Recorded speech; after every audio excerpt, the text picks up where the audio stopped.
Welcome back guys. तो अब हमारा जो टॉपिक जो हमें डिस्कस करना है that is photosynthesis site and pigment. जैसे कौन से साइट है, कौन सी लोकेशन है जहाँ पे फोटोसिंथेसिस होता है and which all pigments are used for performing this photosynthesis. तो हम लोग एक चीज जो बहुत पहले से जानते हैं, जो हम लगभग 8 स्टैंडर्ड 9 स्टैंडर्ड से पढ़ते चले आ रहे हैं, इनफैक्ट 10th में भी हम लोगों ने मतलब आप लोगों ने एग्जैक्टली रिसेंटली ये पढ़ा है लास्ट ईयर ही कि फोटोसिंथेसिस जो होता है दैट अकर्स इन क्लोरोप्लास्ट। ठीक है, वो क्लोरोप्लास्ट में होता है। क्लोरोप्लास्ट में होता है, ठीक है, very good. But chloroplast present कहाँ होता है? प्लांट सेल में प्रेजेंट। ठीक है, प्लांट सेल में भी कहाँ प्रेजेंट होता है?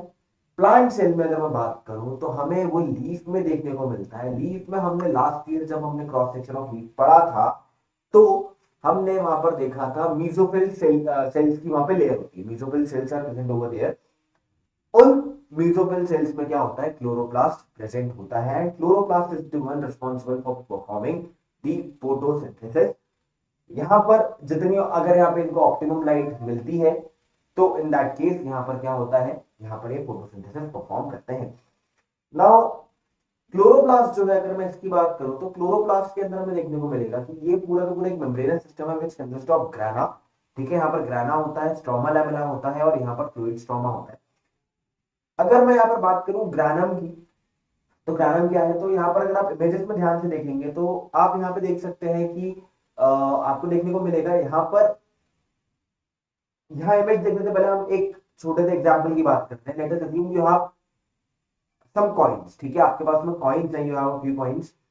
उन कॉइन्स में आपने क्या किया है? उन कॉइन्स को you have arranged in stacks. आपने एक के ऊपर एक क्या किया? आपने कॉइन्स को अरेंज किया और उन कॉइन्स के आपने लगभग 5-6 स्टैक्स बनाए। ठीक है, तो यहां पर हम देखेंगे, यहां पर एक होता है थाइलाकॉइड, एक होता है ग्रानम और एक होता है ग्रानम। ठीक है, थाइलाकॉइड, ग्रानम, ग्रानम। तो बेसिकली यहां पर थाइलाकॉइड क्या है? वो जो आपने जो एक कॉइन रखा है ना, one single coin is known as thylakoid. Thylakoid का आपने जो पूरा एक स्टैक बनाया है, that particular stack is known as grana. And वैसे बहुत सारे स्टैक्स को हम मिला करके कह देते हैं ग्राफ। ठीक है, तो यहां पे आप अगर इमेज में देखेंगे तो आपको यहां पर इमेजेस में देखने को भी मिल जाएगा कि यहां पर आपको बिल्कुल वैसे ही स्टैक्स देखने को मिल रहे हैं। तो इसमें वन सिंगल पर्टिकुलर पार्ट जो सबसे नीचे हमें सिर्फ एक प्लेट की जैसे दिखाई दे रहा है, that is thylakoid.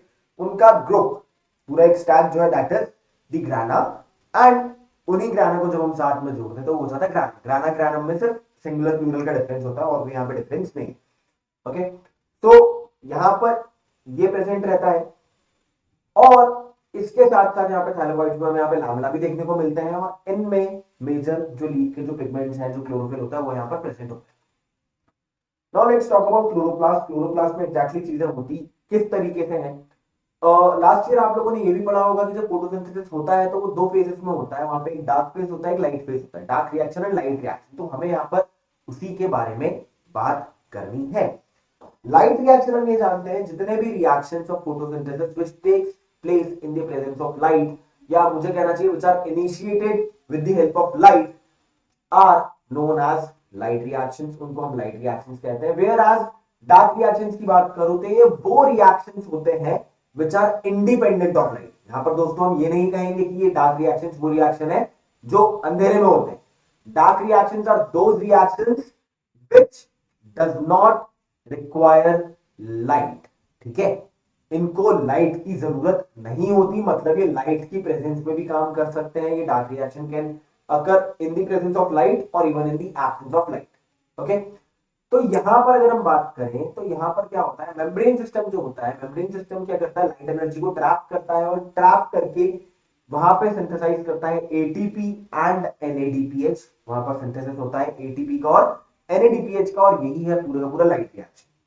Light reaction में क्या होता है? लाइट रिएक्शन में carbon dioxide is taken, water is taken और यहां पर लाइट एनर्जी को यूज करके ATP and NADPH are produced.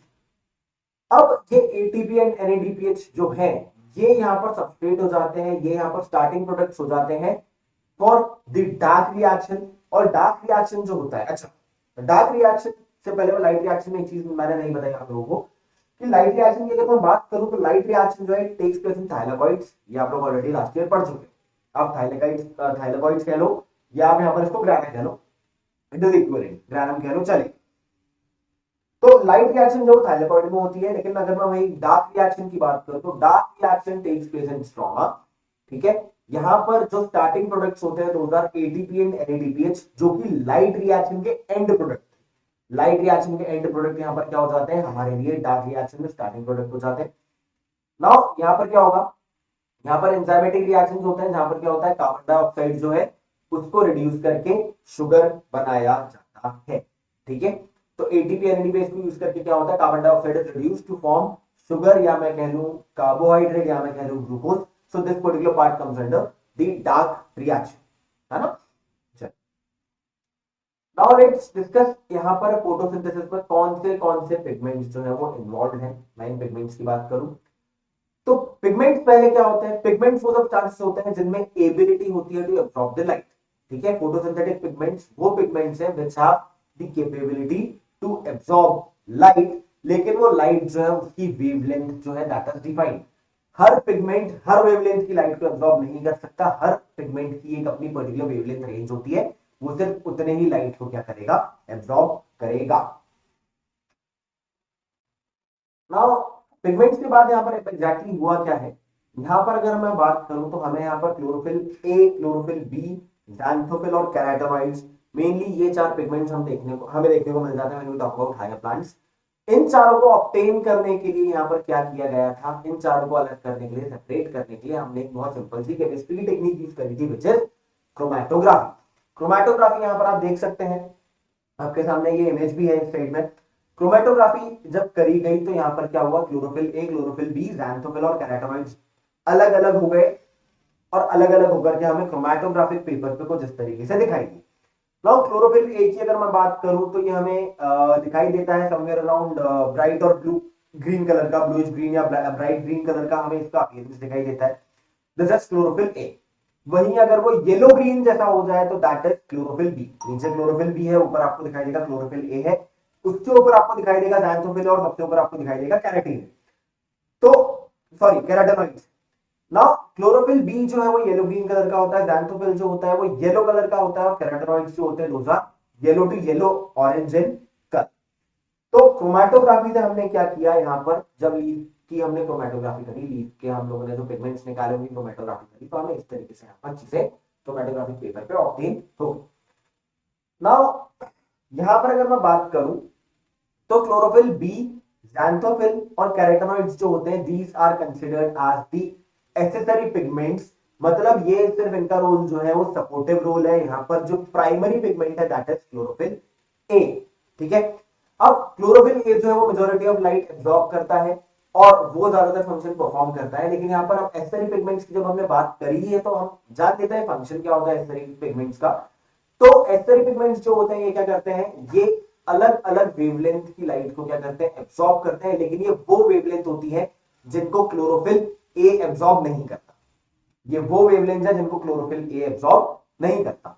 तो यहां पर उनको छोड़ के बची हुई जो लाइट होती है वो कौन एब्सॉर्ब करता है, यहां पर ये एब्सॉर्ब कर रहे होते हैं दीज एक्सेसरी पिगमेंट्स, और वो वहां से क्या करेंगे, उन वेवलेंथ को एब्सॉर्ब करेंगे, वहां से जो एनर्जी मिलेगी उस एनर्जी को they will provide to chlorophyll. कि जब क्लोरोफिल को अगर एनर्जी कम हो रही है, वहां पे वेवलेंथ उसकी रिक्वायर्ड वेवलेंथ नहीं आ पा रही है, तो ये क्या करते हैं, एक्स्ट्रा एनर्जी वहां पर प्रोवाइड करते हैं, अपना ये इनपुट देते हैं। नाउ इसके अलावा अगर मैं बात करूं तो साथ ही साथ ये क्लोरोफिल ए को फोटो ऑक्सीडेशन से भी बचाते हैं, क्योंकि अगर क्लोरोफिल ए ही बहुत सारी लाइट लेने लग गया तो वहां पर क्या हो जाएगा, लाइट के कारण ऑक्सीडेशन हो जाएगा, जिसको कहा गया है फोटो ऑक्सीडेशन। तो उसी से बचाने का काम भी नेसेसरी पिगमेंट्स का हो जाता है। अब यहां पर हम बात करते हैं एग्जैक्टली यहाँ पे कौन सा पिगमेंट कौन सा वेवलेंथ एब्जॉर्ब करता है, और यहाँ पर हमें उनकी ग्राफ कैसे देखने को मिलेंगे, हम लोग इस बारे में बात। तो गाइस अब हम लोग देखते हैं यहाँ पर एग्जैक्टली पिगमेंट्स जो फोटोसिंथेसिस में इन्वॉल्व होते हैं उनका कितना रोल होता है, वो कौन से टाइप के वेवलेंथ्स जो है वो एब्जॉर्ब कर रहे होते हैं। तो अगर मैं फोटोसिंथेसिस की रेट की बात करूं तो फोटोसिंथेसिस का rate is maximum in the blue and the red light, ठीक है। ब्लू लाइट और रेड लाइट में फोटोसिंथेसिस जो है सबसे ज्यादा होता है, मतलब these are the most optimum wavelengths, और ये वेवलेंथ्स को एब्जॉर्ब करके यूज करने का काम होता है क्लोरोफिल ए का।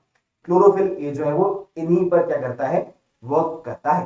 नाउ हम यहाँ पर सबसे पहले ग्राफ से शुरुआत करते हैं, that is the graph showing absorption spectrum of chlorophyll A, B and carotenoids.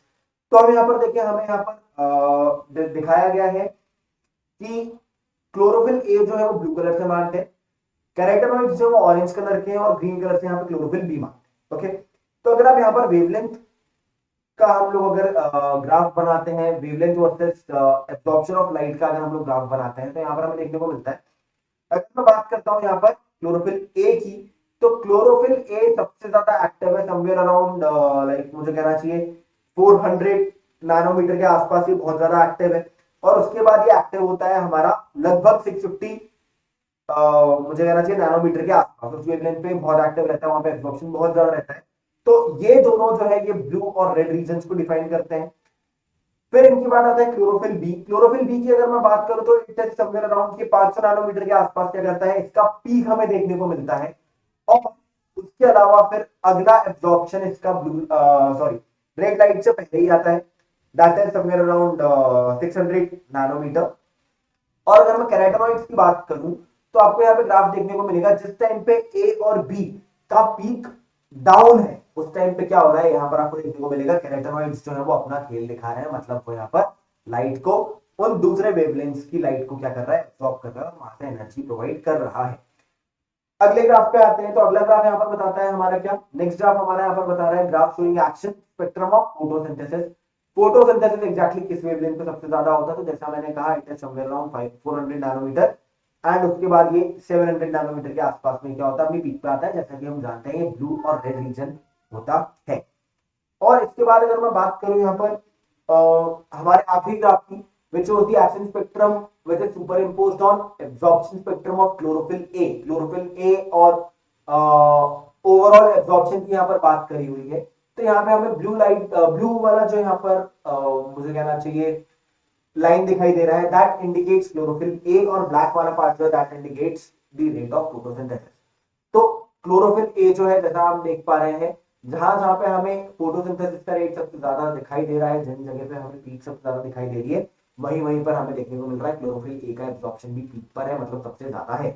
Okay, तो दिस इंडिकेट्स कि यहाँ पर क्लोरोफिल ए का सबसे ज्यादा रोल होता है इनको एब्जॉर्ब करने में और फोटोसिंथेसिस करने में, सबसे ज्यादा एनर्जी ऑब्टेन करने में। एंड अपार्ट फ्रॉम दैट, उन्हीं के आसपास का थोड़ा सा रीजन वो रीजन है जहां पर एसिलरी पिगमेंट्स, मतलब कि कैरोटीनॉइड्स हो गए और क्लोरोफिल बी हो गया, वो अपना खेल दिखा रहे होते हैं, वो अपना क्या करते हैं, अपने वेवलेंथ को जो है वो एब्जॉर्ब करके क्लोरोफिल को सपोर्ट कर रहे होते हैं, क्लोरोफिल ए को हेल्प आउट कर रहे होते हैं, एनर्जी प्रोवाइड कर रहे हैं।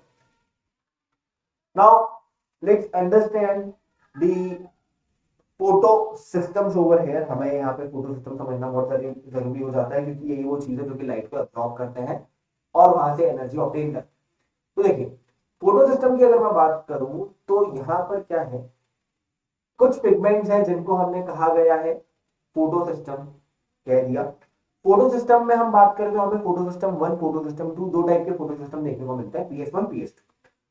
PS1 PS2 का सीक्वेंस सिर्फ इतना है, जो पहले डिस्कवर हो गया वो PS1, मतलब फोटो सिस्टम वन, जो बाद में डिस्कवर हुआ वो फोटो सिस्टम टू, और कोई यहाँ पर नाता नहीं। ठीक है, यहाँ पे और कोई रिलेशन नहीं है, सिर्फ as per there discovery sequence में इनको नाम देंगे। अब हर फोटो सिस्टम जो होता है उसमें क्या होता है, क्लोरोफिल ए भी होता है, और उसमें क्या होता है, एसिलरी पिगमेंट्स भी होते हैं। These accessory pigments are bound to a protein. तो यहाँ पर हम पिगमेंट्स क्या करते हैं, यहाँ पे सारे के सारे पिगमेंट्स जो है, सिर्फ एक क्लोरोफिल ए के मॉलिक्यूल को छोड़ के सारे के सारे पिगमेंट्स क्या करते हैं, वो यहाँ पर लाइट हार्वेस्टिंग कॉम्प्लेक्स फॉर्म करते हैं। मतलब वो क्या करेंगे, लाइट को हार्वेस्ट करेंगे, लाइट को वो एब्जॉर्ब करेंगे और उससे क्या करेंगे, एनर्जी प्रोड्यूस करेंगे। इसीलिए हम इनको लाइट हार्वेस्टिंग कॉम्प्लेक्स यानी कि LHC भी कह देते हैं, और हम इनको एंटेना भी कह देते हैं। अब यहाँ पर एक जो क्लोरोफिल ए होता है वो क्या करता है, वो रिएक्शन सेंटर की तरह काम, वो है रिएक्शन सेंटर। मतलब उस क्लोरोफिल ए को बचे हुए उसके आसपास के जितने पिगमेंट्स उस फोटो सिस्टम में, वो क्या करेंगे, एनर्जी प्रोड्यूस करके देंगे। और वो सारी की सारी एनर्जी कहां आएगी, वो जो इकलौता जो क्लोरोफिल ए यहाँ पर जो बचा हुआ है ना, जो लाइट हार्वेस्टिंग कॉम्प्लेक्स नहीं बनाया, वो वहां पर सारी की सारी एनर्जी क्या होगी, हार्वेस्ट होगी, वहां पर सारी की सारी एनर्जी आएगी, and that is the reaction centre जहां पर पूरा पूरा काम होने वाला है। ठीक है, अब फोटो सिस्टम वन और फोटो सिस्टम टू में हम इनको एक और नाम देते हैं, हम यहाँ पर एक और चीज कहते हैं इनको। फोटो सिस्टम वन जो है उसको हम लोग P700 नाम से भी जानते हैं और फोटो सिस्टम 2 जो है उसको हम लोग P680 नाम से भी जानते हैं। रीजन बीइंग फोटो सिस्टम 1 जो है वो सबसे ज्यादा 700 नैनोमीटर वेवलेंथ की लाइट को एब्सॉर्ब कर रहा होता है। वहीं अगर मैं बात करूं PS2 की, जिसको हमने P680 कहा है, तो वहां पर 680 नाम सिर्फ इसलिए है क्योंकि वो 680 नैनोमीटर की वेवलेंथ को सबसे ज्यादा एब्सॉर्ब करता है। तो this is all about photo system. Photo system में हमें यहाँ पर सिर्फ और सिर्फ इतनी ही चीजें देखनी है।